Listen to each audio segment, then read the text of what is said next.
আমি আজকে পালং শাক দিয়ে আপনাদের মুরগির মাংস রান্না করে দেখাবো। এখানে আমি পালং শাক ভালো করে ধুয়ে কেটে রেখেছি। এখানে মুরগির মাংস ভালো করে ধুয়ে কেটে রেখেছি। এখানে পেঁয়াজ কুচি আর কাঁচামরিচ কেটে রেখেছি। এখানে আদা রসুন পেস্ট আর জিরা পেস্ট। এখানে চুলায় আমি একটা কড়াই বসিয়ে দিয়েছি। কড়াইয়ের মধ্যে তেল দিয়েছি, তেল গরম হয়ে আসছে। এখন আমি পেঁয়াজ কুচি দিয়ে দেব। হয়ে গেছে। এখন আমি আদা পেস্ট এখানে দিয়ে দিব, দিয়ে নেড়ে চেড়ে নেব। এখানে আমি ধনিয়া গুঁড়ো দিয়ে দিলাম।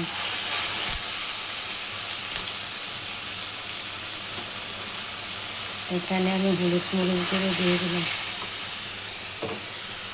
এখানে সামান্য পরিমাণ পানি দিয়ে দিলাম। স্বাদ মতো লবণ দিয়ে দিলাম। দুটো তেজপাতা, দুটো দারচিনি, দুটো লং দিয়ে দিলাম। এখানে আমি জিরা পেস্ট দিয়ে দিলাম। সব মশলা একসাথে ভালো করে কষিয়ে নেব।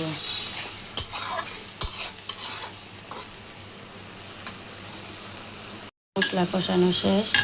এখন আমি এখানে মুরগির মাংস দিয়ে দেব।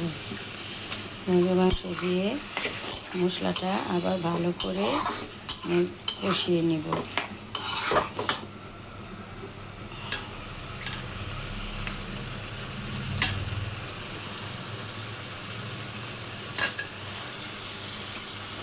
এখন আমি সব মশলা একসাথে নেড়ে চেড়ে মাংসটার সাথে মিশিয়ে নিব।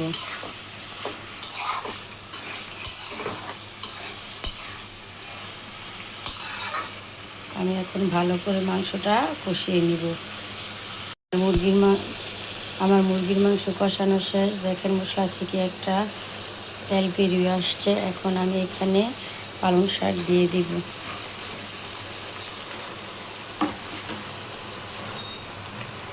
পালং শাক দেওয়া শেষ। এখন এটা আমি ভালো করে নেড়ে চেড়ে মাংসর সাথে একসাথে করে নেব।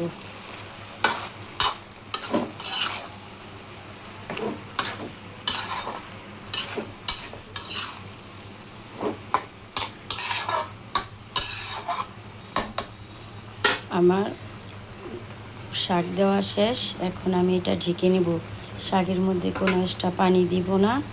যে পানিটা উঠবে সেটা দিয়ে আমি এই পালং শাকের তরকারিটা রান্না করব। এখন এটা আমি ঢেকে দিলাম।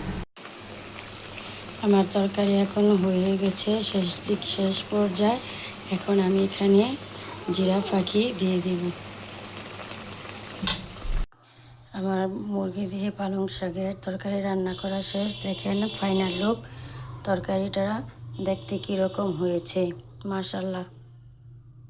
আমার এই রেসিপি যদি আপনাদের ভালো লেগে থাকে তাহলে আপনারাও এভাবে বাসায় পালং শাক দিয়ে মুরগির মাংস রান্না করবেন। আমার চ্যানেলটি নতুন নতুন ভিডিও পেতে আমার চ্যানেলটি ফলো করবেন।